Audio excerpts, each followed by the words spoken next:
وهو السميع العليم. وصلى الله وسلم على سيدنا ومولانا محمد ذي المقام الفخيم وعلى آله وصحبه صلاة وسلاما دائمين متلازمين إلى يوم لقاء الله العزيز الحكيم. اللهم صل وسلم على سيدنا محمد نورك الساري ومددك الجاري واجمعنا به في كل أطوارنا وعلى آله وصحبه يا نور. أما بعد، نوينا التعلم والتعليم والتذكر والتذكير والنفع والانتفاع والإفادة والاستفادة والحث على التمسك بكتاب الله وسنة رسوله والدعاء إلى الهدى والدلالة على الخير ابتغاء وجه الله ومرضاته وقربه وثوابه سبحانه وتعالى. قال الشيخ المصنف رحمه الله تعالى وحفظه ورعاه ومتعنا بطول حياته في الدارين آمين. رضي الله عنكم. الفصل السادس في الحث على سؤال العلماء العاملين والاستزادة من العلم على الدوام. Pasal yang ke-6 berkenaan dengan anjuran ada soalil ulama al-amilin, atas bertanya kepada para ulama yang mengamalkan ilmu-ilmu mereka, wal istizadati, dan menambahkan minal ilmi, daripada ilmu, ala dawami, secara terus-terusan. Pada pasal yang ke-6, beliau Al-Habib Zain bin Ibrahim bin Ismail akan membicarakan tentang pentingnya untuk bertanya kepada ulama yang mengamalkan ilmu mereka ketika kita tidak memahami tentang hukum-hukum agama, dan anjuran untuk kita selalu senantiasa menambah ilmu pengetahuan alat dawam, terus-terusan, tidak akan ada habisnya, tidak ada ujungnya sampai meninggal dunia. Allah tabaraka wa ta'ala, beliau memulai dengan firman Allah Subhanahu wa ta'ala. Allah berfirman, tabaraka wa ta'ala, zat yang maha suci lagi maha tinggi. Falawla nafara min kulli firqatin minhum ta'ifatun liyatafaqahu fid din wa liyunziru qaumahum idza raja'u ilaihim la'allahum yahzarun. At-Taubah ayat 122. Allah Subhanahu wa ta'ala berfirman, falawla nafara min kulli firqatin minhum ta'ifatun, maka jikalaulah, tidakkah atau mengapakah tidak ada nafara min kulli firqatin, dan keluar dari setiap kelompok minhum, daripada mereka itu, ta'ifatun, yaitu satu golongan. Ini ta'ifatun menjadi ta'ilnya nafara, artinya mengapakah tidak dari setiap firqah, golongan, minhum, daripada mereka itu, ta'ifatun, ada satu kelompok. Untuk apa dia pergi? Liyatafaqahu fid-din, supaya mereka sekelompok orang ini mempelajari, memahami dalam agama, maksudnya menuntut ilmu. Waliyunziru qaumahum, dan agar mereka memberikan peringatan qaumahum kepada kelompok mereka, golongan mereka, idza raja'u, apabila nanti mereka pulang, ilaihim, kepada mereka, la'allahum yahdzarun, mudah-mudahan mereka dapat yahdzarun, yakni berhati-hati, sehingga tidak ceroboh lalu kemudian terjerumus dalam dosa dan maksiat. Artinya di sini Allah Subhanahu wa taala menjelaskan agar dalam setiap daerah itu ada sekelompok orang yang pergi meninggalkan kampung halamannya supaya menuntut ilmu.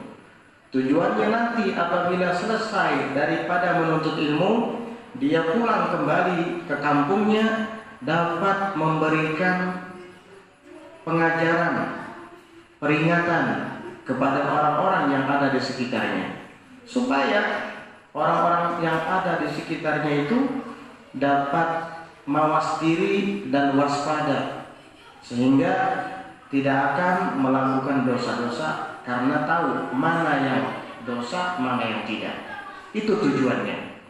Kata Imam Al-Habib Zain bin Smith, "Fahadhil ayatu", maka ayat ini al-karimatu yang mulia ini jama'at, menghimpun bainal hasbi, antara anjuran ala ta'allum, atas belajar.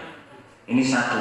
Di dalam ayat ini ada anjuran untuk belajar, yaitu kalimat liyatafaqahu fiddin, agar mereka mempelajari dan memahami agama ini. Terus wat ta'lim, dan dorongan, ajakan untuk mengajar. Di mana? Yaitu pada ayat berikut, pada kalimat berikutnya, waliyunziru qaumahum, dan agar kelak mereka mengingatkan kaum mereka, kelompok mereka. Berarti di sini anjuran untuk mengajarkan ilmu. Wal amri bittafaqquhi fiddin, dan terdapat pula anjuran, perintah bittafaqquhi fiddin, dengan mempelajari dan memahami agama al-qawimi yang lurus ini. Sehingga ini merupakan perkara yang wajib, yang tidak boleh ditinggalkan oleh siapapun. Karena di dalam hadis Rasulullah SAW bersabda, "Talabul ilmi fardhatun 'ala kulli muslimin." Menuntut ilmu itu wajib atas setiap orang Islam. Kemudian ada tambahan daripada periwayat hadis, wa muslimatin, dan muslim wanita. Di dalam ilmu mustalahul hadis ada istilah hadis mudraj.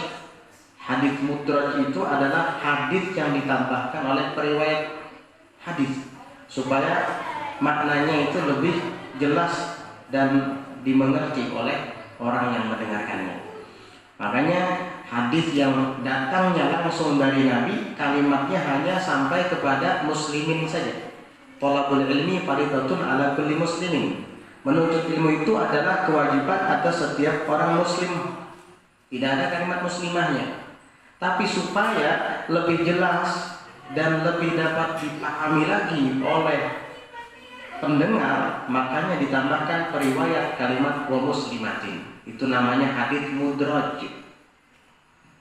Itu ditambahkan oleh periwayatnya. Tapi tidak merubah makna. Kenapa? Seandainya tidak ditambahkan kalimat muslimah, hanya kalimat muslimin saja, itu mudzakkar, khusus muslimin laki-laki, bukan berarti wanita tidak wajib. Kenapa? Karena biasanya di dalam khitabus syar'i, ajakan syariat baik dalam Quran ataupun hadis, jika laki-laki yang diajak, perempuan akan masuk di dalamnya. Beda kalau yang diajak itu adalah perempuan, maka laki-laki tidak masuk, biasanya begitu. Makanya di dalam ayat yang menjelaskan tentang wajibnya berpuasa di bulan Ramadan, di situ kalimatnya ya ayyuhalladzina amanu kutiba alaikumus shiyam. Wahai orang-orang yang beriman, amanu itu untuk laki-laki. Alladzina isim mausul untuk laki-laki. Amanu fi'il madhi untuk laki-laki, wawul jamaah. Kalau seandainya untuk perempuan, ya ayyuhallati amanna, pasti Mestinya begitu. Allati isim mausul untuk perempuan. Amanna nunun niswah yang ada pada fi'il madhi untuk siapa? Untuk perempuan. Tapi lafadznya tidak. Hanya tertentu kepada mudzakkar laki-laki. Ya ayyuhalladzina amanu, wahai orang-orang yang beriman dari laki-laki, kutiba telah diwajibkan alaikum, bukan alaikumna. Alaikum atas kalian. Andai kata khitab kepada wanita, pastinya alaikunna. Tapi alaikum di sini diwajibkan apa? As-siyam, berpuasa. Lah, kalau begitu yang wajib puasa laki-laki saja, perempuan tidak. Ya nggak bisa. Loh, yang diajak di sana alladzina amanu. Kemudian kalimatnya alaikum, itu kan khusus untuk laki-laki. Nah, inilah pentingnya belajar. Apa? Kalau khitab itu terarah kepada kaum lelaki, maka perempuan sudah masuk di dalamnya. Ketika laki-laki diwajibkan untuk berpuasa, perempuan pun ikut masuk di sana. Beda halnya jikalau khitab atau ajakan di dalam syariat itu terarah kepada kaum wanita, maka itu hanya untuk mereka saja, laki-laki tidak masuk di dalamnya. Hanya untuk mereka saja.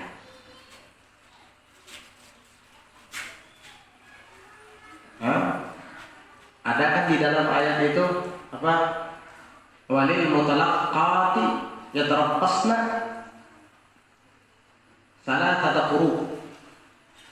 Walil mutalaqqati, dan bagi orang yang dicerai oleh suaminya, yatarabbasna, mereka itu wajib menunggu iddah. Salasata quru, 3 quru, yakni 3 kali sucian. Di sini kalimatnya khusus wanita. Yatarabbasna ini fi'il mudhari' bersambung dengan nun niswah. Artinya hunna, mereka wanita itu wajib menunggu masa iddah. Berapa? Salasata quru, 3 kali sucian. Di sini yang wajib untuk menjalani iddah perempuan saja, laki-laki tidak. Sehingga ketika laki-laki menceraikan istrinya hari ini, dia langsung kawin hari itu juga boleh. Tapi perempuan nggak bisa. Tunggu dulu. Kapan? Salasata quru, 3 kali sucian. Bukan 3 bulan 10 hari. Kamu sih nanyanya salah. Akhirnya dijawab sama dia 3 bulan 10 hari. Bahaya jawaban ini. Saya katakan sekali lagi, bahaya. Tidak ada iddah itu 3 bulan 10 hari, itu nggak ada. 3 kali sucian. Tapi kenapa saya pernah dengar begitu? Iya, 3 bulan 10 hari bisa kalau haidnya normal. Setiap bulan dia dapat jatah. Mungkin 3 bulan 10 hari itu sudah suci. Tapi ada perempuan yang haidnya tidak lancar, seperti menggunakan alat kontrasepsi seperti KB suntik. Itu KB suntik itu kadang mereka dapat datang bulan bisa 3 bulan sekali. 3 bulan sekali itu iddahnya selesai mungkin 9 bulan baru habis itu. 3 kali suci soalnya. Ini perlu diperhatikan. Iya, kalau seandainya perempuan itu meninggal suaminya, ditinggal wafat oleh suaminya, ini baru dihitung dengan bulan. Arba'ata ashhurin wa ashrah, yaitu 4 bulan 10 hari. Betul. Itu iddatul wafah. Iddah untuk orang yang ditinggal wafat suaminya. Bebinian meninggal lakinya, kata langsung laki. Kecuali setelah menjalani masa iddah. Berapa? 4 bulan 10 hari. Jangan berlaut ujuk-ujuk kemana-mana. Wajib iddah, berdiam di rumah saja. Kecuali di saat sedang perlu, baru keluar. Itu pun keperluan yang mendesak. Ini baru meninggal suami, belum lagi menyelawi. Sudah dandan ginjung itu kemari, parfumnya tercium jarak 5 meter. Astagfirullah, haram, nggak boleh seperti itu. Ihdah itu wajib bagi wanita yang sedang menjalankan iddatul wafah ketika suaminya wafat. Enak aja, baru suaminya meninggal, belum lagi 40 hari menyelawi, sudah keluyuran. Astagfirullahaladzim. Paham? Nah, di sini ajakan atau kewajiban dalam ayat hanya terarah kepada wanita, maka laki-laki tidak masuk di sana. Itulah cara memahami agama. Tidak semudah yang kita pikirkan, hanya baca Quran dan terjemahannya, oh langsung bisa jadi mufti. Atau baca terjemahan kitab Ihya Ulumuddin, wah langsung jadi sufi. Nggak bisa seperti itu. Innamal ilmu bittalaqqi. Ilmu itu bisa diperoleh dengan saling bertatap muka. Kepada siapa? Kepada guru. Bukan kepada HP, saling bertatap muka. Nanya sama Google. Salah. Paham? Jadi begitu. Wa qala Allahu jalla dzikruh, dan Allah yang maha tinggi sebutannya berfirman fil hasfi, pada anjuran, ala su'alil ulama'i, atas bertanya kepada para ulama, al-amilina, yang mengamalkan ilmu mereka, fima ashkala alal insani, pada sesuatu yang ashkala alal insan, bermasalah atas seseorang, min umuriddin, dari perkara-perkara agama. Diperintahkan oleh Allah Ta'ala untuk bertanya kepada ulama di saat mendapatkan problematika dalam agama, di saat kita tidak memahami tentang suatu hukum, disuruh untuk bertanya kepada ulama. Apa? Allah berfirman, fas'alu ahlal dzikri in kuntum la ta'lamun. Bertanyalah kalian kepada ahli dzikir, in kuntum la ta'lamun, jika kalian tidak tahu. Kenapa di sini ayatnya ahlal dzikir, bukan ahlal ilmi? Karena yang dimaksud dengan ahlal dzikir adalah ulama yang mengamalkan ilmunya, bukan hanya sekedar ulama yang bisa ngomong tapi tidak mengamalkan ilmu. Itu banyak. Tapi ahli dzikir, ulama punya ilmu, amilin dan mengamalkan ilmunya, sehingga orang yang seperti inilah yang dimaksud di dalam ayat innama yakhsyallaha min ibadihil ulama. Hanya saja orang yang takut kepada Allah dari segenap hamba-hambanya ini adalah para ulama. Ulama yang bagaimana? Yang ahli zikir seperti ini. Lidahnya selalu basah dengan zikrullah, dipelihara daripada perkataan-perkataan jorok. Karena memang ulama tugasnya begitu. Sehingga orang seperti inilah yang kamu tanya tentang hukum agama. Karena dia tidak akan menjilat, karena dia tidak akan cari muka kepada orang. Dia akan menjawab seadanya. Apapun pertanyaannya dan siapapun yang bertanya, dia tidak akan menjawab menurut hawa nafsu, tapi menjawab menurut hukum agama dan hukum syariat. Itulah kenapa disuruh untuk bertanya kepada ulama yang ahli zikir, yang mengamalkan ilmu. Ada kadang sebahagian orang yang berpengetahuan, ya ulama, mau dibilang tidak ulama, dia bisa baca kitab, dia sudah banyak mengamalkan kitab, paham fikih, ya. Tapi kalau ditanya, dia jawab beda-beda. Kalau yang menanya itu adalah orang yang menguntungkan dunianya, dia akan menjawab hal-hal yang mudah untuk orang tersebut. Artinya, orang ini kalau aku jawab dengan jawaban yang keras, dia tidak akan lagi dekat denganku, dia akan meninggalkan aku, lalu akhirnya menjawab kaul-kaul atau pendapat-pendapat yang lemah, yang dhaif. Nah, pas datang orang yang tidak menguntungkan bagi dunianya bertanya, dia jawab pendapat yang kuat, yang berat. Ini bahaya, ini menjilat namanya. Datang orang bertanya kepadanya, guru, kiai, apa hukum menyemir rambut dengan warna hitam? Dia lihat, ini orang nggak penting juga bagi saya. Haram, nggak boleh. Disebutkan, wa haramu khidab asy-sya'ri bisawad li rajulin wa mar'atin la lil jihad. Ulama mengharamkan menyemir rambut dengan warna hitam. baik laki-laki ataupun perempuan, la lil jihad, kecuali untuk berperang, itu tidak haram. Jadi nggak boleh. Sudah. Datang lagi orang lain, pertanyaannya sama, tapi orangnya beda. Yang ini orang sugih, yang ini menguntungkan dia. Karena dia, si sugih ini sudah tua, banyak uban di kepala. Lalu dia bertanya, minta izin dulu kepada si guru. Ustadz, guru, kiai, rambut saya ini banyak uban. Boleh nggak kalau saya semir dengan warna hitam? Soalnya saya malu kadang-kadang kalau pas lagi sedang bertemu dengan kawan-kawan, saya bilang kakek-kakek, sudah kaya-kaya juga, supan lah dikit. Ya Allah, gitu. Karena merasa manusia ini Tuhan kan merasa. Sudah jelas bisi cucu, itu hendak aja lagi merasa anu, karena Allah. Akhirnya apa? Akhirnya kata kiainya, memang pada dasarnya Bapak ada boleh paham, tapi tenang aja biar di dalam Sahih Muslim itu Imam Nawawi menyebutkan dalam syarah Sahih Muslim itu ada qaul yang membolehkan.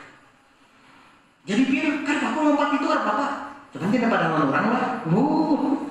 Bisa kayak itu kalinya. Kenapa? Karena nanti akan dapat untung dia dari orang ini. Subhanallah.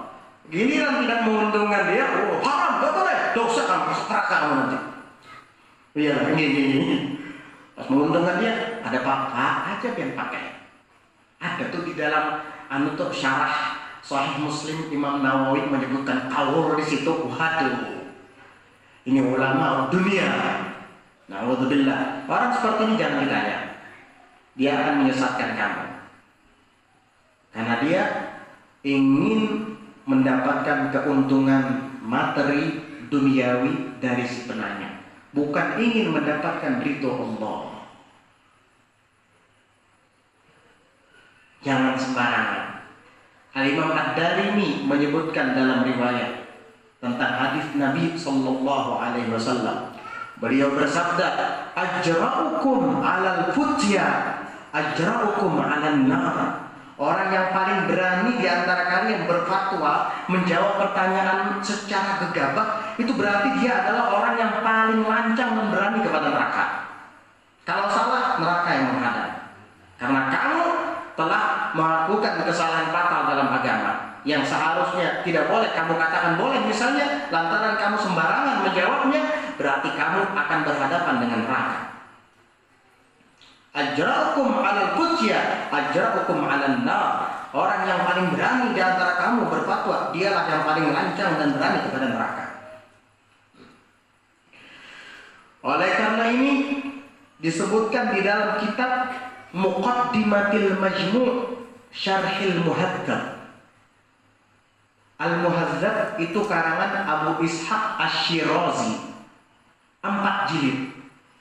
Disyarahkan oleh Imam Nawawi, disebut dengan Al-Majmu' Syarhul Muhadzab. Imam Nawawi menyarahkan itu hanya sampai kepada bab baik saja meninggal dunia, belum sampai habis, baru sampai kepada bab muamalah. Dilanjutkan oleh Imam Subki, Tajuddin As-Subki. Hanya dapat 2 jilid sampai kalau tidak salah ke bab suluh apa gitu, meninggal lagi Imam Subki. Subhanallah. Itu dari Imam Nawawi sampai ke Imam Subki sekitar 9 jilid sudah, belum habis lagi. Datang ulama-ulama Syafi'iyah setelah mereka, di antaranya Syekh Muhammad Najib Al-Muti'i dan ulama-ulama Mesir, lalu mereka syarahkan sehingga kitab Muhadzab sekarang jumlahnya sekitar 23 jilid. Itu baru satu kitab fikih mazhab Syafi'i, belum yang lain. Pernah baca Muhadzab? Ngelihat aja nggak pernah, cuma dengar. Itu baru satu kitab fikih. Terus kamu sudah merasa paling hebat, baru tamat Safinatun aja, udah jadi mufti gitu. Nggak bisa. Ilmu itu tidak semudah seperti yang kita bayangkan. Di dalam muqaddimah kitab Majmu' itu Imam Nawawi menyebutkan, ruwiya anna Malikan su'ila an 48 mas'alatan. disebutkan dalam sebuah riwayat bahwa Imam Malik itu pernah ditanya tentang 48 pertanyaan. 48 pertanyaan. Faqala fi sintaini wa thalathina minha la adri. Beliau menjawab pada 32 pertanyaan dari 48 pertanyaan itu. Beliau menjawab la adri, saya tidak tahu. Wallahu a'lam. Jadi pertanyaannya 48. Imam Malik mengatakan dari 48 itu 32 pertanyaan, beliau katakan la adri, saya nggak tahu jawabannya. Berarti yang dijawab cuma 16. Cuma 16 pertanyaan yang dijawab dari 48 pertanyaan. Masih ada 32 pertanyaan yang belum dijawab. Apakah Imam Malik ini bukan orang alim? Kalau bukan orang alim, mana mungkin ada mazhab Malik sampai sekarang, mazhab Maliki. Gurunya Imam Syafi'i itu, gurunya Imam Syafi'i, luar biasa. Pernah suatu saat ketika beliau ditanya tentang hukum, lalu beliau mengatakan, la adri, saya tidak tahu jawabannya, tanya orang lain sajalah, kata beliau. Akhirnya apa? Fakila, lalu dikatakan kepada beliau, hiya mas'alatun khafifatun sahlah. Ada muridnya yang bilang, wahai Imam Malik, hiya mas'alatun khafifatun sahlah. Ini kan pertanyaan mudah dan ringan saja. Kenapa pian kalian menjawab? Jangan ulun tuh ditakuni, ulun kau menjawab. Jadi si murid, pertanyaannya sangat khafifah, sepele, sahlah, mudah. Kok tidak dijawab? Apa kata Imam Malik? Faghadiba, maka Imam Malik marah, waqala, dan berkata, laisa fil ilmi syai'un khafif. Tidak ada yang sepele dan mudah dalam ilmu itu. Kenapa kamu mengatakan sepele? Diam langsung. Apa kata Imam Malik menjelaskan? Beliau mengatakan, yang bagi qabla jawab an ya'rida nafsahu ala jannati wan nar wa kaifa khalasuhu thumma yujib. Sepatutnya, seyogianya orang alim itu kalau ditanya tentang hukum, dia melihat dirinya dulu. Perhatikan, seolah neraka dan surga ada di depan matanya. Kira-kira kalau saya jawab, saya masuk neraka atau masuk surga? Thumma yujib, kemudian baru jawab setelah kamu bisa mempertimbangkannya. Kalau belum bisa mempertimbangkan, kira-kira kalau saya jawab ini saya masuk surga atau masuk neraka? Lebih baik ucapkan la adri, saya tidak tahu. Ini kalau yang ditanyanya orang alim. Harus memperhatikan dulu, seolah ada surga dan neraka di depan mata. Kalau saya jawab, kira-kira saya akan masuk surga atau malah sebaliknya saya akan masuk neraka. Setelah dipertimbangkan baru jawab. Kalau sekiranya jawaban ini berbahaya, lebih baik skut dia. La adri, saya nggak tahu. Padahal dia tahu. Cuman bahaya kalau disampaikan, nanti akan diamalkan oleh orang ini. Padahal itu adalah sesuatu yang tidak baik misalnya. Nah, hal yang semacam ini adalah kewajiban bagi orang yang alim. Bagaimana dengan orang yang tidak alim? Makanya jarang beberapa bisa menjawab. Baru mendengar, baru ilmu kedengaran sudah berani berfatwa. Hati-hati, nggak boleh seperti itu. Orang sekaliber Imam Malik saja nggak berani langsung jawab situ sini. Sayyidina Ali bin Abi Thalib pernah mengatakan, wa bardaha, kata beliau 3 kali dia bilang, wa bardaha 3 kali. Duhai wa bardaha ala kabiri, duhai betapa dinginnya jantung hatiku. Wa bardaha ala kabiri, wa bardaha ala kabiri, wa bardaha ala kabiri. Duhai betapa dinginnya jantung hatiku. Lalu kemudian ditanya Sayyidina Ali bin Abi Thalib, wa ma dzalika ya Amirul Mukminin? Apa gerangan itu yang kamu maksud, wahai Amirul Mukminin? Apa jawaban Sayyidina Ali bin Abi Thalib? Yus'alur rajulu wa la yadri wa yaqul Allahu a'lam. Yus'alur rajul an yus'alar rajulu wa la ya'lam wa yaqul Allahu a'lam. Apa kata Sayyidina Ali? An yus'alar rajulu, yang membuat hatiku dingin adalah ketika seseorang lelaki ditanya wa la ya'lam dan dia tidak tahu jawabannya, wa yaqul, dia mengatakan Allahu a'lam, Allah yang Maha tahu. Itu membuat aku dingin, kata Sayyidina Ali bin Abi Thalib. Artinya aku tidak cemas. Yang mencemaskanku adalah ketika seseorang ditanya padahal dia tidak tahu, tapi sok tahu lalu menjawab, bahaya. Dan akhirnya itu ya kira-kira apa kalau lah ya, kira-kira agama dikira-kira sama dia. Kita harus tahu diri kita siapa. Kalau nggak bisa jawab ya diam, nggak usah memaksakan untuk menjawab. Wallahu a'lam. Sebaiknya kita tanyakan saja langsung kepada ahlinya. Selesai. Jangan menghakimi sendiri. Al-Imam Asy-Syafi'i radhiyallahu anhu wa ardhah, beliau mengatakan, apa kata Imam Syafi'i? Ma ra'aitu ahadan jama'allahu ta'ala fihi min alatil futya ma jama'a fi ibni Uyainata askata minhu 'anil futya. Aku tidak pernah melihat seseorang, kata Imam Syafi'i, yang Allah Ta'ala kumpulkan pada dirinya itu alat kemampuan untuk berfatwa selain daripada Sufyan bin Uyainah, dan ia sangat berdiam, tutup mulut dan tidak pernah ngomong di dalam berfatwa. Artinya aku tidak pernah melihat orang seperti Sufyan bin Uyainah ini. Apa? Orangnya alim betul. Kalau Imam Syafi'i yang bilang alim, jangan nanya. Imam Syafi'i ini yang bilang alim. Iya.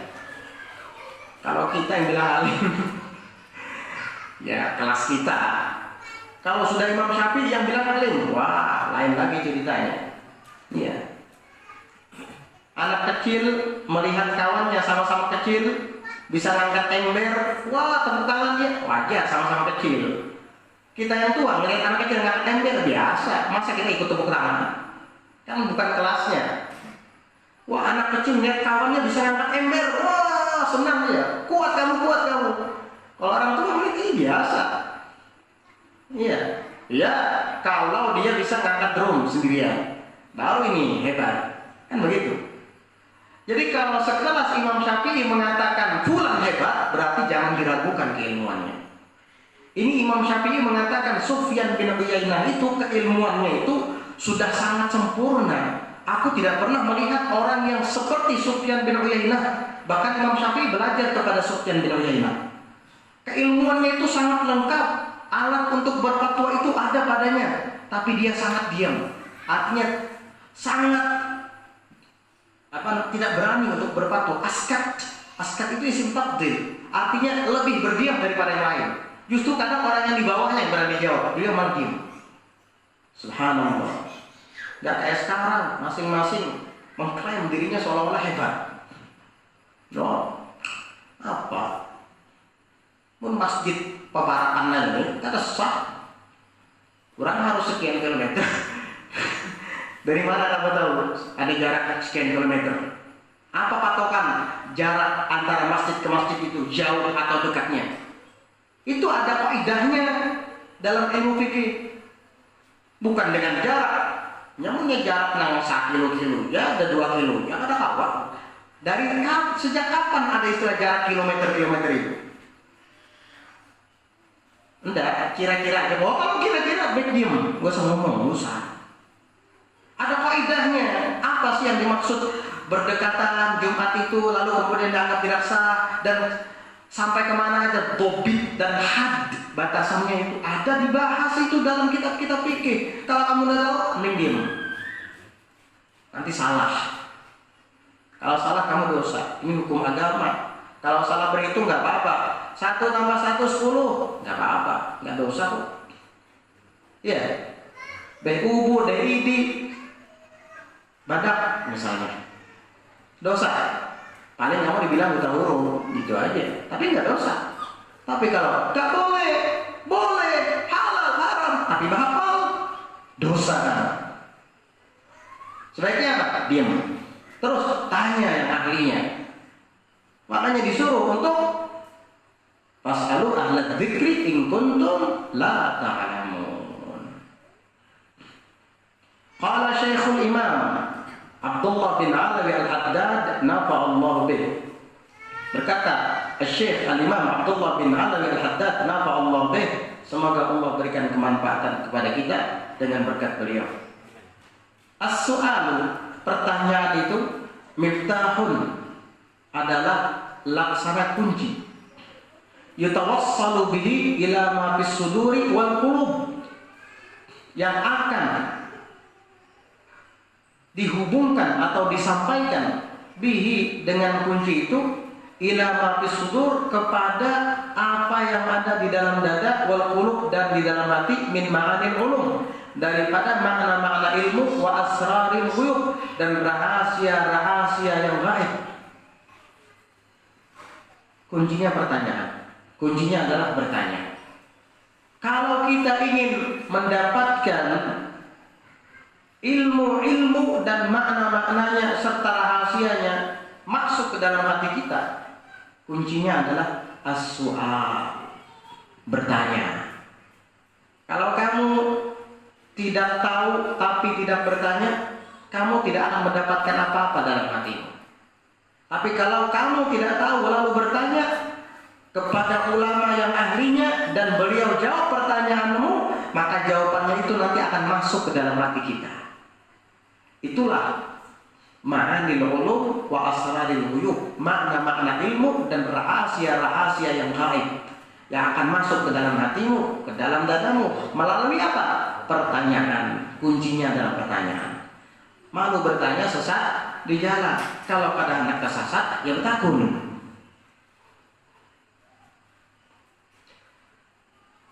Fakama annahu, maka sebagaimana bahwasanya la yusalu ila ma fil buyut, tidak akan bisa disampaikan kepada apa yang ada di dalam rumah, kepada ruangan yang ada di rumah, minal amtiati, daripada barang-barang, wan nafaisi, dan hal-hal yang berharga, illa bil mafatihi, kecuali dengan memiliki kunci rumahnya, al-muttakhadati minal hadidi wal khashab, baik itu yang diolah daripada besi ataupun daripada kayu.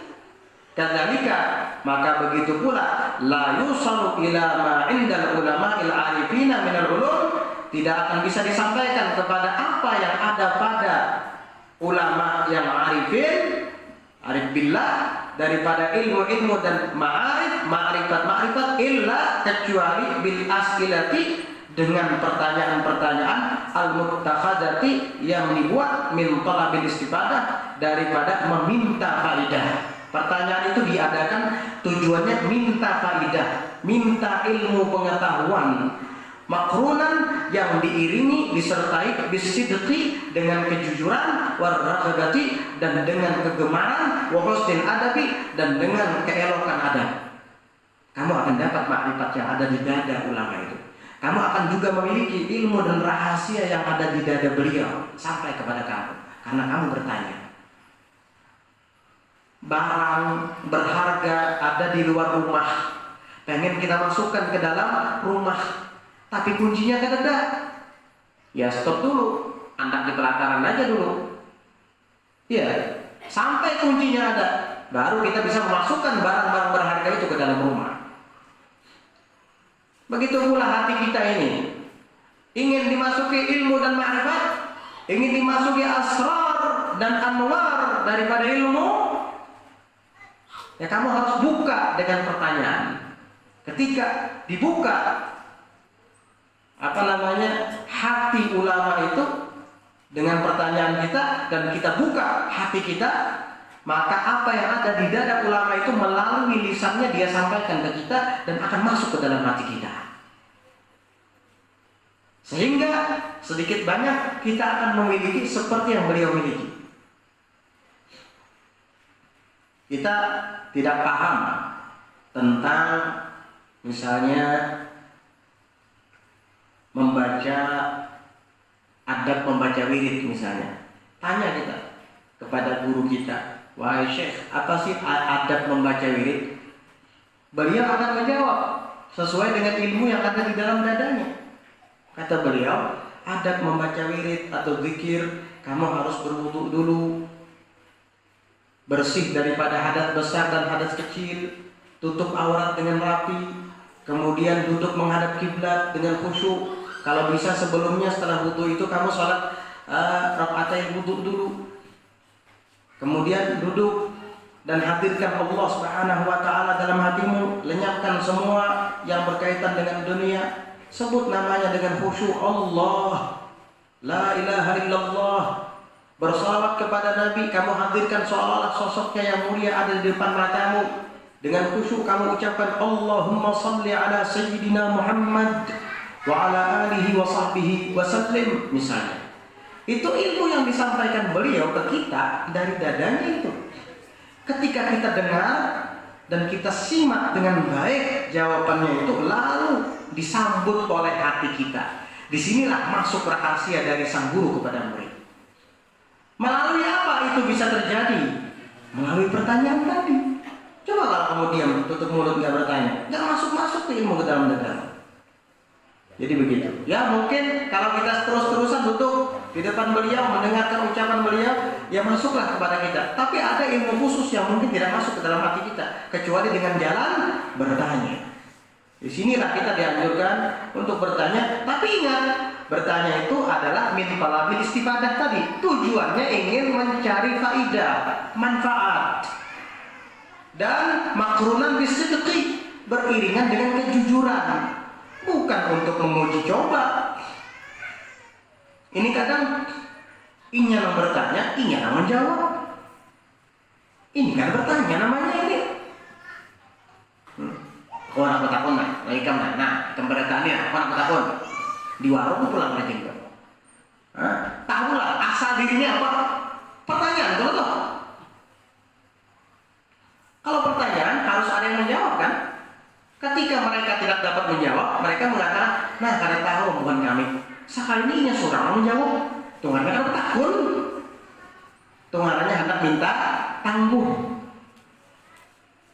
Iya, kalau yang ditanyai muridnya itu ikhtibar namanya. Kalau yang ditanyai di depannya itu adalah murid-muridnya, itu ikhtibar namanya. Tahu ikhtibar? Ikhtibar ya imtihan, imtihan ya ujian. Nggak apa-apa. Gurunya menanyakan kepada muridnya, apa itu mubtada? Jawab. Mubtada adalah ismun marfu'un bil ibtida misalnya. Oh ya. Bukan berarti guru menanyai murid karena beliau tidak tahu jawabannya, enggak, tapi ingin menguji. Itu wajar. Murid soalnya. Ini enggak. Orang kata dikenal, kata timbul ujung-ujungnya tahu lah ikan asal diri nih. Bah mau nikam kada tahu lawan nangarannya, camariyah, tambuniyah, darahiyah, lawan uriyahnya, dia kan boleh. Oh, karena ujung-ujungnya ke sini keruh, kena kenur kemana-mana kan. Ya, nah, akhirnya muridnya tengking kebingungan, bingung, meranyau jadinya kena. Naudzubillah. Iya, jadi begitu. Pertanyaan. Tapi dengan sidik, betul-betul ingin tahu, bukan maksud tujuan menguji atau membanding-bandingkan. Salah itu. Ada kadang-kala bertanya tapi membanding-bandingkan dengan tujuan fitnah. Guru, ulun nak dapat ketakun. Apa hukumnya berjualan kayak gini? Mujar gurunya itu kada boleh, itu masuk dalam kategori riba misalnya. Ulun betakon semalam guru si anu, ujar guru si anu boleh aja. Iya mantap, madu orang ini. Bah, iyalah. Berarti guru anu tuh kada terbaca kitabnya, ada alim guru anu tuh. Iya makanya ulun jusidin gitu. Oh iya pak. Kena pulang lagi nih, nggak tahu ada guru si anu. Guru apa? Ulun sudah betakon guru si anu, jusidin kada boleh riba, ada di kitab ini. Iyalah. Oh mungkin aku kada terbacai. Nah pas jusidin kian kada terbacai, kada alim. Akhirnya berkelahi gurunya itu gara-gara si setan ini. Nggak boleh. Ini namanya bukan makrunan bisidqi, bukan beriringan dengan kesungguhan, kejujuran, dengan fitnah ini diadu jadinya. Iya, waraghabati wa husnil adab. Dan dengan penuh minat, kegemaran dalam hati, wa husnil adab, dan dengan adab, dengan sopan santun kita bertanya. Ya, sopan santun, dengan akhlak, dengan adab. Biar nanti gurunya akan menjawab kepada kita pertanyaan itu juga dengan adab. Begitu. Ini ingin bertanya tentang sesuatu, mengetuk pintu rumah gurunya digedor-gedor. Guru. Atau gurunya lagi di WC, sampai ke jendela-jendela diketoki. Ya Allah. Tak kaget-kaget gurunya. Pas dibuka, ulun anak ada yang ditakunakan. Oh iya lah. Kalau itu enak dijemput di karantina. Ini getar-getar misalnya ya. Oh iya, aja. Duduk sini. Beradab coba. Gedor-gedor. Merasa di depan kada dibukai. Di jendela pulang digedor. Ya Allah. Itu nggak punya adab kayak gitu. Sekali masuk, ulun anak 4 petakun. Nah sekali anak petakun tapi gak ada adab. Gurunya pakai terkibar-kibar semua sudah. Kenapa? Gedor-gedor. Husnul adab, jaga adab. Jadi anjuran bertanya kepada ulama, bukan kepada selain ulama. Dan bertanya kepada ulama itu pun tidak semuanya. Ulama yang dimaksud al-amilin, yang mengamalkan ilmu, yang ia itu menjawab karena Allah, karena takut kepada Allah, bukan karena jabatan, bukan karena dunia, bukan karena mengincar sesuatu dari si penanya, tapi karena Allah. Dijawab tanpa memperdulikan siapapun orangnya. Kalau yang bertanya adalah orang kaya, yang bertanya adalah orang miskin, jawabannya tetap sama. Ini ulama. Biasanya ulama seperti ini tidak sembrono dan tidak gegabah dalam menjawab. Dilihat dulu, kalau patut dijawabkan, kalau tidak mending gak usah. Mending bilang lah adri, saya nggak tahu. Karena bahaya kalau dijawabkan bakal dia lakukan nanti. Begitu. Kayak caranya ya supaya ulun minjam duit nanti lebih lalu kemudian halal, kayak caranya hilahnya tuh kayak apa? Nah, ulun kada tahu juga masalahnya itu. Kada tahu ya sih, Mbah. Tahu benar cara-cara tuh. Tapi nang ditakunakan hilah supaya nang haram kelihatan halal. Iya, jangan dijawab. Mau dijawab digawinya enak. Nah itu. Bukan berarti kita tidak menjawab karena tidak tahu. Imam Malik ditanya 48 pertanyaan. Yaitu nang dijawab 16 saja. Nang 32-nya la adri, aku kada tahu Sidin. Timbul murid Sidin nyeletus. Ngapa jar? Nyaman aja jawabannya. Wahai Imam, kenapa? Kenapa? Tidak ada yang gampang dalam agama Allah itu, tidak ada yang sepele. Kenapa kamu anggap sepele? Ini ilmu ini. Diam langsung. Tahu nggak kata beliau? Kita tuh kalau ditanya sama orang, harusnya kita bayangkan di depan kita tuh ada surga dan neraka. Ini kalau saya jawab, saya masuk sini apa masuk sini? Kalau sudah dipikir matang-matang dan sudah dapat membedakan serta mengetahui kira-kira saya akan masuk surga atau neraka, baru kamu ambil keputusan. Kalau sekiranya akan selamat ketika menjawab jawaban ini kepadanya, menjawab pertanyaan ini kepada si penanya, maka kamu jawab. Tapi kalau sekiranya kamu akan masuk ke dalam neraka menjawab pertanyaan si fulan itu, lantaran nanti akan dia sepelekan, lebih baik diam. Bilang, Wallahu a'lam, saya nggak tahu. Manusia memang begitu kadang, ya. Nanti dia pergi lagi ke ulama lain. Guru ulun, di mana talak bini ulun talak 3 sekaligus jatuh 3 lagi apa?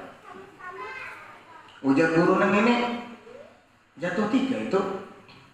Oh, sama aja dengan guru nang di sana. Tolak pulang ke guru lain. Berarti ini kan petakun kan ini. Mau petakun cukup 1 kan menjawab pertanyaan. Kada jatuh 3 selesai. Datang ke guru lain. nang sembrono, nang kada takut lawan Allah Ta'ala. Akhirnya apa? Dia bertanya, kalau menalak bini talak 3 tuh sekali sambat tuh jatuh berapa? Aku pernah baca di dalam kitab Al-Fiqhul Islami wa Adilatuh, di dalam kitab Fikih Muqarin, itu menurut Ibnu Taimiyah, menurut Ibnu Jauzi, itu hukumnya talak 1 aja, kada jadi 3. Nah, ini yang gue cari jadinya. Berarti bukan mencari jawaban, mencari supaya yang haram jadi halal. Hawa nafsu. Ada tahu siapa Ibnu Taimiyah? Asal ada aja, iya sudah. Padahal Ibnu Taimiyah adalah sosok kontroversial. Ibnu Taimiyah ketika mengatakan anti tolikun salahan, seseorang mengatakan kepada istrinya, kamu talak 3, ujar Ibnu Taimiyah jatuh 1 aja. Karena talak 3 itu ujar Ibnu Taimiyah adalah ketika kita cerai istri, lalu bebulikan bulan, cerai pulang, bebulikan pulang, cerai, ini hitungannya 3. Amun hukikam talak 3, 1 ya. Gara-gara berfatwa seperti itu, akhirnya dipenjara di zamannya. Nggak tahu. Karena khariqul ijma, menyalahi kesepakatan ulama. Padahal beliau bukan mujtahid.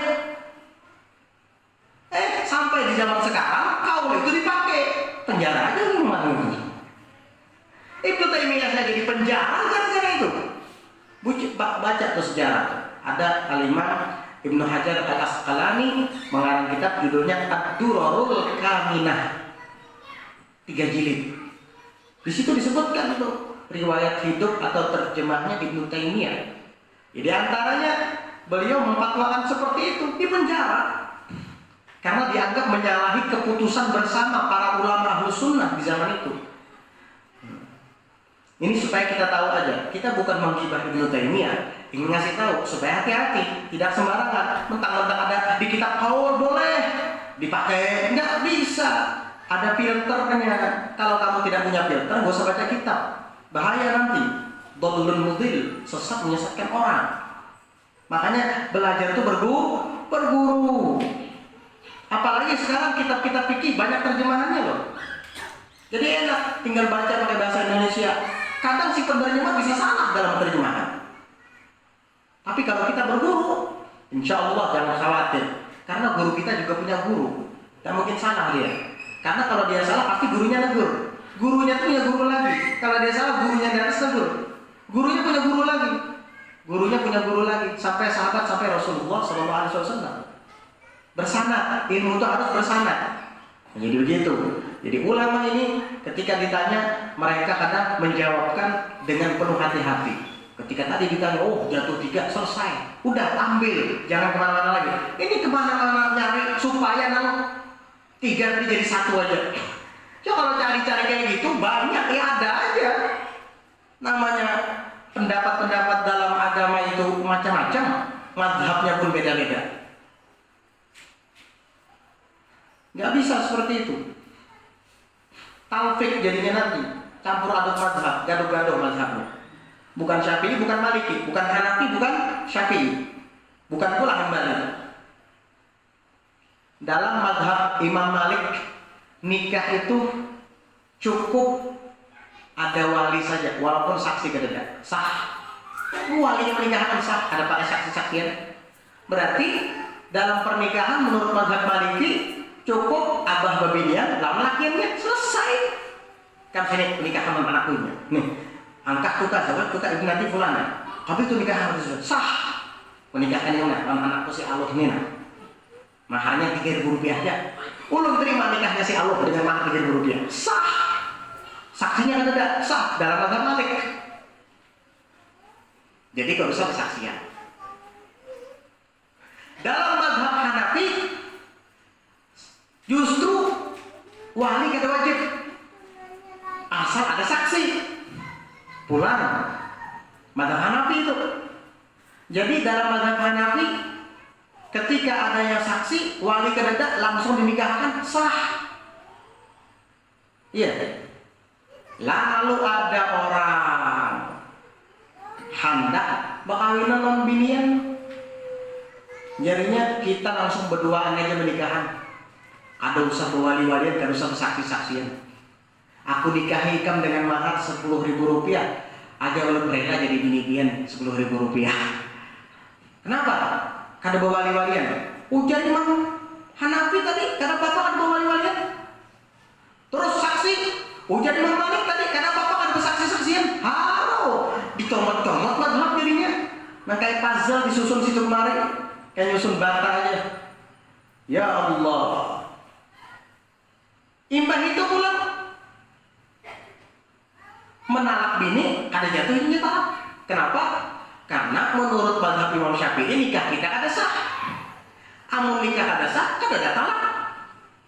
Pulang, akhirnya seumur hidup berzina orang ini. Di otak atik mazhab Hanafi dipakai nang kada wajib bewalinya, mazhab Malik dipakai nang kada wajib bersaksinya.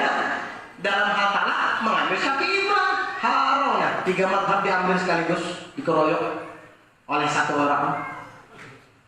Hati-hati, hati-hati. Makanya belajar. Jangan sembarangan. Ilmu tidak bisa didapat dengan otodidak. Ya kalau bengkel bisa dengan otodidak. Kadang-kala orang yang otodidak itu lebih berpengalaman daripada yang belajar di sekolah teknik ya, mekanisme atau otomotif. Kadang-kala orang yang otodidak lebih pandai daripada yang sekolah. Kadang-kadang begitu, iya. Tapi ini masalah bengkel, mesin atau yang lainnya. Kalau masalah agama nggak bisa otodidak. Agama itu innamal ilmu bitalaqi min sudurir rijal. Ilmu itu dapat diperoleh dari muka ketemu muka, diambil dari dada para lelaki besar, guru-guru kita. Begitu caranya. Makanya mereka tidak langsung menjawab pertanyaan orang. Dia lihat dulu, dia perhatikan ada surga, ada neraka di depannya. Kalau sekiranya ini dijawab dan akan menjadikan keselamatan baginya, dia akan masuk surga, dia jawab. Tapi kalau ini akan menjadikan bahaya dalam agamanya, nanti dia akan masuk neraka. Pertanggungjawabkan, dia nggak jawab. Begitu. Makanya jangan tanya sama Google. Kalau tanya sama Google, dijawab terus sama dia. Apapun pertanyaan, dijawab terus sama dia. Seolah-olah tidak ada yang tidak dijawab sama Google. Talakinya sama Google. Apa hukum petahlilan? Pecek, dicek, langsung ada jawabannya. Tahlil bid'ah, tahlil haram, tidak ada di zaman Nabi. Wah, akhirnya haram makan orang petahlilan. Buka bulan, nyaman lagi si HP ini sudah ada perlu ke majelis taklim lagi. Maulid, tinggal pencet. Hukum membaca maulid, langsung dibuka. Hukum membaca maulid adalah bid'ah dan setiap bid'ah sesat, setiap sesat di neraka. Baca maulid masuk neraka. Wah. Akhirnya, kemana ikam? Pada Habib Ibrahim malam Selasa ini kan sidin pemaulidan sana. Bid'ah, tidak boleh. Haram. Jadi pembid'ah. Muyak-muyak pula hukum talqin mayat dikubur. Jawaban fix. Hukum membaca talqin adalah bid'ah. Tidak dianjurkan membaca talqin karena orang mati karena mendengar lagi. Udah melihat orang mati dikubur, jangan ada talqin, nggak boleh, bid'ah. Kalau kamu kuburkan dengan bertalqin, saya nggak mau. Itu anak saya. Pergi kalian, biar saya sendiri ngubur. Jadinya ngubur kayak ngubur kucing. Nggak ada doa, nggak ada talqin, sunyi. Malaikat nggak hadir. Yang ada nanti mungkar nakir. Malaikat rahmat nggak mau hadir, nggak diundang. Rahmatnya nggak diundang, mau di mana mau datang malaikat rahmat. Orang sebelum talqin baca Yasin dulu, baca Tabarak dulu, ada adab-adabnya. Ini, jangan, saya tidak terima, bid'ah itu. Ujung-ujungnya di Google, dapat jawaban di TV. Astagfirullahaladzim. Dikira dari guru ke guru, ini di Google, di TV, di buku yang tidak jelas. Ada orang bagi-bagi buku 100 adab orang jahiliyah. Wah, dibaca. Mau baca maulid jahiliyah, talqin jahiliyah, tahlil jahiliyah. Waduh, jahiliyah semua. Subhanallah. Kita baca Yasin di kuburan ketika menguburkan jenazah ada hadisnya, iqra'u ala mautakum Yasin, kata Nabi, bacakan kepada orang-orang mati di antara kamu surah Yasin. Kita membaca tabarok di samping jenazah, baik yang belum dikubur ataupun yang sudah dikubur, itu ada riwayat hadisnya. Surat Tabarak hiyal mani'atu min adzabil qabri, kata Nabi. Surat Tabarak dapat mencegah dari adab kubur. Nah, dia enggak ada kayak gitu, bidah, talqin. Talqin ada juga dalilnya.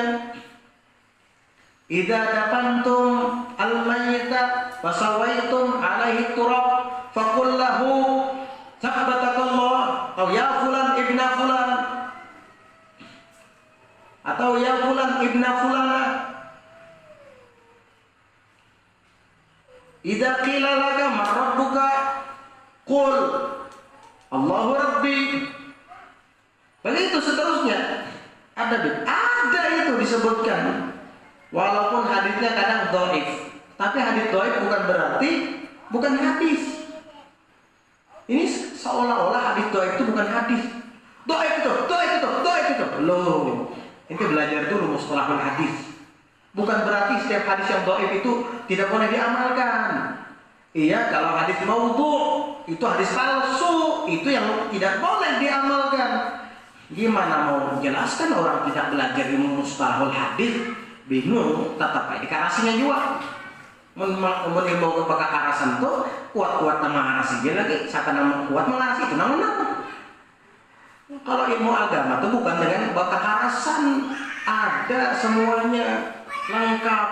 Inni taraktukum 'alal mahajjatil baydha, kata Nabi, lailuha kanahariha la yazighu anha illa halik. Aku tinggalkan kalian setelah aku wafat nanti, kata Nabi, di atas hujjah yang putih, bersih, terang, tidak ada yang samar. La yazighu anha illa halik, tidak ada yang menyimpang daripada hujjah pedoman ini kecuali orang yang binasa, orang yang celaka. Al-yawma akmaltu lakum dinakum wa atmamtu 'alaikum ni'mati. Agama disempurnakan sama Allah Ta'ala. Tidak ada yang disisakan, semua ada. Jadi jangan khawatir, pasti ada dalil-dalilnya. Hadis dhaif itu kalau dalam ilmu mustalahul hadis boleh diamalkan. Pertama, fi fadailil a'mal, di dalam fadilat-fadilat beramal. Yang kedua, alla yashtadda dha'fuh, kedhaifannya itu tidak parah. Maksud parah itu sampai kepada derajat hadis yang mungkar atau hadis yang maudhu. Ini enggak boleh. Yang ketiga, ada dukungan dalam hadis yang sahih. Misalkan hadis sahih puasa hari Senin. Nabi ditanya di dalam riwayat Muslim tentang puasa di hari Senin. Maka Nabi mengatakan, di hari Senin aku diangkat menjadi Rasul, dan di hari Senin aku lahir, dan di hari Senin aku pertama kali mendapat wahyu dari Allah, makanya aku puasa. Ini hadisnya sahih. Lalu ada hadis-hadis dhaif yang menjelaskan tentang keutamaan berpuasa di hari Senin. Barang siapa yang berpuasa di hari Senin maka dia akan mendapatkan fadilat begini, dosanya diampuni begini. Hadisnya riwayat misalnya Ibnu Asakir dan hadisnya dhaif. Enggak apa-apa. Orang ada hadis sahih yang mendukungnya. Boleh. Makanya belajar pun ilmu mustalahul hadis. Umur kita ini tidak akan cukup mempelajari ilmu. Tahu? Pendek. Jadi nggak ada yang merasa sempurna, itu nggak ada. Tidak boleh ada yang merasa sempurna. Tidak ada yang merasa saya yang paling alim, semua ilmu ada di saya. Enggak, masih banyak yang nggak ada. Wa ma utitum minal ilmi illa qalila. Tidaklah kamu dikaruniakan ilmu kecuali sedikit. Kamu tahu tentang satu ilmu, ada masih yang belum kamu ketahui. Kamu mendapati 100 ilmu, ada 1.000.000 ilmu yang belum kamu dapat. Kamu dapat 1 juta ilmu, ada 1 miliar ilmu yang belum kamu dapat. Kamu dapat 1 miliar ilmu, ada beberapa triliun ilmu yang belum kamu dapat. Ilmu itu bahrun amid, lautan yang sangat dalam, la sahilalah, dan tidak bertepi. Sudah dalam, kada ditemukan dasarnya, kada bertepi je pula. Itulah perumpamaan ilmu. Makanya ada disebutkan utlubul ilma minal mahdi ilal lahdi. Tuntutlah kalian ilmu dari buayan sampai yang lahat, sampai dikubur baru habis umur kita, ilmunya kada habis juga tuh. Dan subhanallah, ilmu itu luar biasa. Apa yang kita dapat, apa yang kita belajar itu sedikit. Bahkan ilmu itu mengatakan dengan lisanul hal. Kata ilmu, atini kullak fasautika ba'di. Kamu datangi aku dengan keseluruhanmu, dengan jiwa ragamu, dengan harta bendamu dan waktumu semuanya untukku. Kata ilmu, aku hanya akan berikan kepadamu sebahagian dari itu saja. Subhanallah. Apalagi yang bermalas-malasan, koler menghafal, koler membaca, koler belajar, hendak jadi orang alim, mimpi kamu. Ngigo. Orang yang sudah luar biasa aja, kata Imam Suyuti, dia tinggalkan istrinya, dia sing-sing sarungnya, dan ia arungi tengah malam dengan membaca ilmu. Artinya karena sekadar berguring-guringan, yaitu Jasidin masih belum dapat dua lagi, masih belum bisa menyempurnakan ilmu. Jadi ilmu itu gak ada habisnya, banyak ilmu. Tapi sebahagian daripada ilmu, walaupun sedikit tapi diamalkan, itu lebih baik daripada memiliki jutaan ilmu tapi tidak diamalkan. Jadi kita menuntut ilmu walaupun sedikit tapi kita amalkan, itu barokah. Disinilah letak cahaya ilmu. Al ilmu nurun, ilmu itu adalah cahaya. Apa? Jika diamalkan. Kalau hanya sekedar riwayat dan riwayat saja, itu tidak kurang manfaatnya, tapi disertai dengan amal. Mudah-mudahan Allah jadikan kita termasuk al-ulama'il amilin, ulama-ulama yang mengamalkan ilmu mereka. Mudah-mudahan dijadikan ulama-ulama yang mengamalkan ilmu mereka. Itu yang penting, ulama al-amilin. Dan ditambah lagi mukhlisin, ikhlas dalam beramal. Amin, Allahumma amin. Insyaallah kita lanjutkan pada malam Selasa masih ada ya, malam Selasa ini masih ada. Hari Raya hari Jumat ya. Ya masih bisa kita majelis malam Selasa ini. Masih ya. Insyaallah. Mudah-mudahan Allah Ta'ala senantiasa selalu membimbing dan menuntun kita ke jalan yang benar, jalan yang diridhoinya, menjadikan hati kita sebagai hati yang senantiasa gemar untuk menuntut ilmu agama, dan kemudian mengaruniakan taufik kepada kita untuk dapat mengamalkan ilmu-ilmu yang kita pelajari, serta membantu kita untuk bisa ikhlas dalam beramal. Amin Allahumma amin.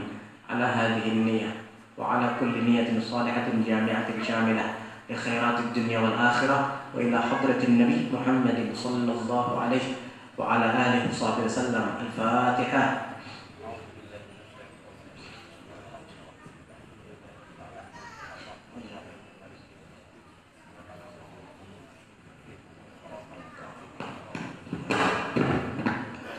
Amin. Bismillahirrahmanirrahim. Alhamdulillahi rabbil alamin. Allahumma salli wa sallim ala sayyidina Muhammadin wa ala alihi wa sahbihi ajma'in. Rabbana anfa'na bima 'allamtana, Rabbana 'allimna alladhi yanfa'una, Rabbana faqihna wa faqih ahlana wa qarabatina fi dinina ma'a ahli al-qutri munta wa dzakar. Rabbana waffiqhum lima tartadi qawlan wa fi'lan karama. وارزق الكل حلالا دائما واخلنا يا علماء نحظى بالخير ونكفى كل شر. ربنا واصلح لنا كل شؤون واقر برضا منك العيون واقض عنا ربنا كل الديون قبل ان تاتينا رسل المنون واغفر واستر انت اكرم من ستر. وصلاة الله تغشى المصطفى من إلى الحق دعانا والوفاء بكتاب فيه للناس شفاء وعلى الآل الكرام الشرفاء وعلى الصحب المصابيح الغرر. اللهم اهدنا بهداك واجعلنا ممن يسارع في رضاك ولا تولنا وليا سواك ولا تجعلنا ممن خالف أمرك وعصاك. وصلى الله على سيدنا محمد النبي الأمي وعلى آله وصحبه وسلم. بفضل سبحان ربك رب العزة عما يصفون وسلام على المرسلين الحمد لله رب العالمين. اللهم صل وسلم على